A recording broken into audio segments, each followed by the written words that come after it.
quand même. Un autre problème qui peut arriver au moment de l'addition, c'est quand on confond le mot 10 avec le mot être.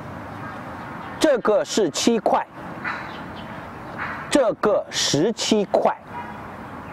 Ça fait une petite différence quand même. Bon là, je vous donne des exemples mignons qui peuvent faire sourire. Mais attention aux gaffes qui peuvent vous attirer des ennuis. Hein.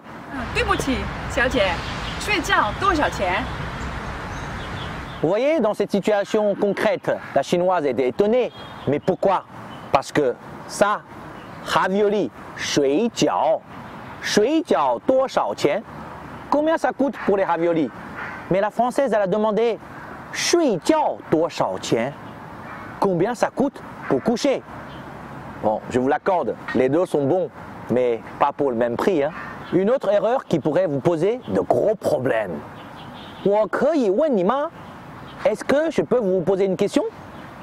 我可以吻你吗? Est-ce que je peux vous embrasser? Bon après, ça dépend avec qui vous parlez. Hein. J'ai un ami, c'est comme ça, qui s'est mis en couple avec sa prof de chinois. Hein.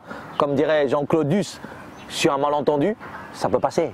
Et une fois que vous êtes marié, gare à ne pas confondre votre femme avec votre patron, même si des fois c'est elle qui prend toutes les décisions.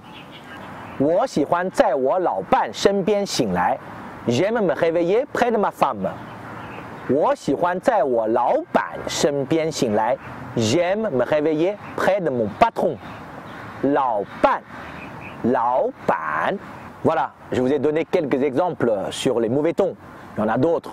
Je suis sûr que vous avez déjà eu des problèmes comme ça. N'hésitez pas à les partager dans les commentaires, qu'on apprenne de nos erreurs tous ensemble. J'espère que ça vous a plu et que je vous ai donné envie de vous perfectionner en chinois. Allez, à la prochaine!